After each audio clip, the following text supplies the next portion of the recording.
Petite parenthèse, Azul, c'est Mamak Mariassim. Petite parenthèse, il y a quelques années, il y a moins de 10 ans, nous sommes en 2020, nous sommes en 2025, il y a eu un accident mortel. Normalement, ça devait être, j'arrive pas à retrouver la vidéo, mais d'après mes recherches, ça devrait être ou en Bulgarie, ou dans ces zones-là. C'était le fils d'un ministre, donc l'info, elle va être très facilement retrouvable pour ceux qui ont plus de ressources que moi. Eh ben, lors de l'accident, c'est le fils d'un ministre qui fait un très grave accident et qui tue aussi une personnalité au passage. Et quand la présentatrice, elle présente l'événement, l'accident, elle dit voilà, en plus le conducteur était sous influence de drogue. Elle dit ah non, et puis elle dit ouais, elle se trompe, elle dit ah non, non, non, j'ai bien dit drogue satanique. C'est l'adrénochrome. Maintenant, on va continuer à visionner un petit peu ce qu'il en est. Mais l'accident, je pense que c'est en Bulgarie ou dans ces zones-là, c'était le fils d'un ministre. On a du mal, moi j'ai du mal à retrouver l'info. À chaque fois que je clique pour retrouver le journal télévisé, ben je vois que ça a été supprimé. Ah, c'est pour vous dire, mais si vous recherchez l'info, vous verrez bien qu'un fils d'un ministre fait un accident mortel et puis on lui fait une analyse de sang. Il a de l'adrénochrome dans le sang. Donc malheur à vous.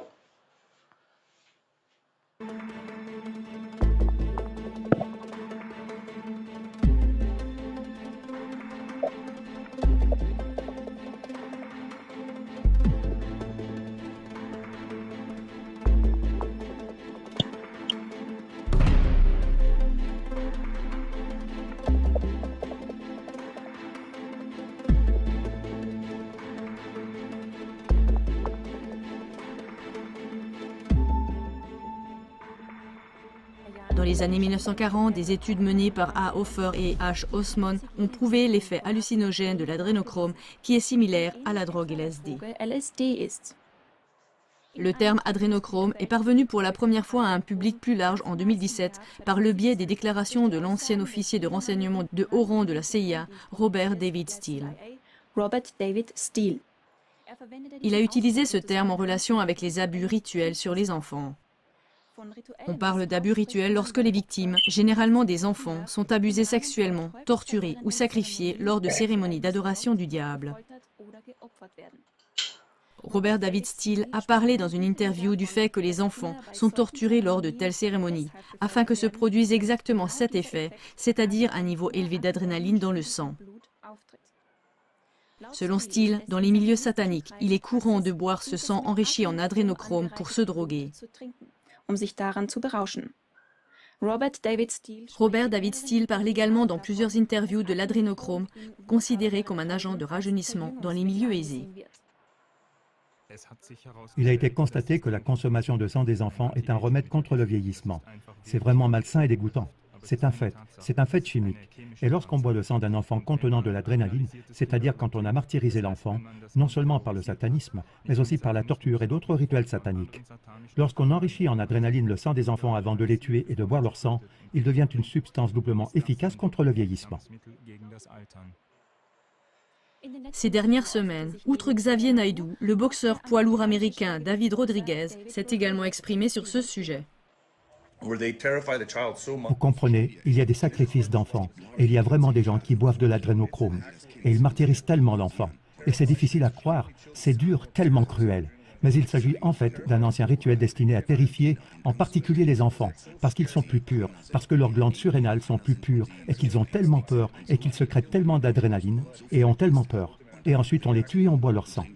C'est une cérémonie rituelle de malade, de malade, de malade. Et maintenant, ils l'embouteillent et le vendent en flacons. Et les gens achètent cette merde. C'est une drogue. Je connais des gens dans ce métier qui me l'ont confirmé. Alors que le culte sacrificiel rituel se déroule en secret, il devient de plus en plus évident que les producteurs de films l'ont intégré depuis longtemps, de manière très évidente dans leurs films. Dans le film Fear and Loathing in Las Vegas, en français Peur et terreur à Las Vegas, de 1998, avec Johnny Depp dans le rôle principal, l'adrénochrome est ouvertement nommé et consommé. What is this shit? That stuff makes pure mescaline seem like ginger beer, man. Adrenochrome. Adrenochrome? Hello.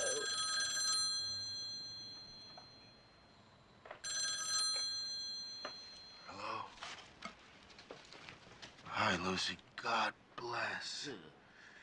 Yeah, it's me. What? Hell no. I taught the bastard a lesson he'll never forget. What? No, not dead. But he won't be bothering anybody for a while. Yeah, I left him out there. I stomped him. I pulled all his teeth out. I remember thinking, Jesus, what a terrible thing to lay on somebody with a head full of acid. But we have a problem. That bastard cashed a bad check downstairs and gave you as a reference. They'll be looking for both of you. Yeah, I know. You can't judge a book by its cover. Some people are just basically rotten. Ah, quand vous allez lui enlever son fils à cette dame, elle va en perdre la tête. Et quand son fils il peut plus vivre dans ce pays merdique, il doit quitter cette merdique Belgique. Lapsus révélateur, c'est sur votre compte. Soyez maudits, que le Seigneur vous ôte la vie, vous, vos amis, vos familles, ainsi que ces maudits pays. Amen, amen. Et j'espère que le Seigneur vous châtiera individuellement, comme vous avez tant fait collectivement. Soyez maudits, que le Seigneur vous ôte la vie, vous, vos amis, vos familles, ainsi que ces maudits pays. Amen, amen.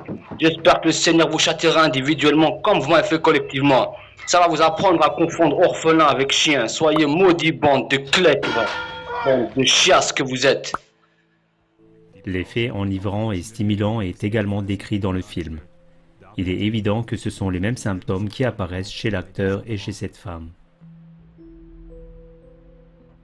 Le film Fear and Loathing in Las Vegas affirme ouvertement que l'adrénochrome est en lien avec un satanisme pur et dur et des sacrifices d'enfants rituels, et que ce n'est pas une substance conventionnelle produite chimiquement. Où as-tu eu cela? Avec quel genre de clients monstrueux as-tu collaboré cette fois-ci?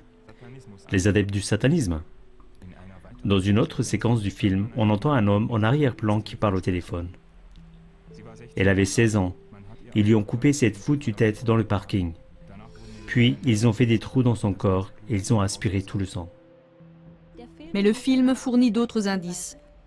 On entend par la suite la chanson White Rabbit de Jefferson Airplane. Ce n'est pas non plus une coïncidence. Voici quelques lignes de la chanson White Rabbit, en français, Lapin blanc. Et quand tu vas chasser les lapins, appelle Alice lorsqu'elle était encore petite. Quand les hommes à l'échiquier se lèvent et te disent où aller, demande à Alice, je crois qu'elle saura. La chanson White Rabbit raconte sans équivoque l'histoire d'Alice au pays des merveilles. Dans cette histoire, la scène où Alice suit un lapin blanc dans sa tanière et entre dans un royaume magique est bien connue. Quel est le lien avec l'adrénochrome? La formule structurelle de l'adrénochrome ressemble à ceci. Si on tourne l'image de 90 degrés, elle prend la forme d'un lapin blanc. Ce symbole du lapin blanc est utilisé par des cercles d'initiés comme un indicateur et signifie quelque chose comme « je suis au courant » ou « j'en fais partie ». Un symbole similaire au signe de la main cornue ou aux obélisques, qui sont de toute évidence apposés sur des lieux et des bâtiments cruciaux dans tous les pays. Ces signes ne seront pas vraiment remarqués par le public tant qu'il n'en aura pas compris le véritable contexte. Les producteurs du film hollywoodien Matrix ont également intégré ce symbole. Au début du film, l'acteur principal Neo reçoit un message mystérieux sur son ordinateur. La Matrix te tient, suit le lapin blanc. Peu de temps après, on frappe à la porte et Neo découvre le tatouage d'un lapin blanc sur l'un des arrivants. Le culte qui entoure l'adrénochrome et le symbole du lapin blanc s'étend jusqu'au plus profond de l'industrie américaine du film et de la musique. En outre, on trouve d'innombrables photos montrant comment des personnalités connues se présentent dans ce style. Voici quelques exemples. Remarquez le fond blanc, l'écriture blanche chez Lady Gaga, le rideau blanc chez Madonna ou Victoria Beckham, la colonne blanche chez Rihanna, les oreilles de lapin blanc aussi chez Emma Watson, Britney Spears, Ashley Olsen ou Katy Perry. D'autres stars qui représentent comment elles tuent les personnes ou en relation. Maintenant, je vais vous montrer le HEK. Le HEK, je pense, 238, c'est un colorant qui est issu de fœtus, tu vois. Nous sommes devenus des cannibales à bien des égards. Il est employé dans les cosmétiques et dans l'alimentaire. C'est le Human Embryon Kidney, HEK.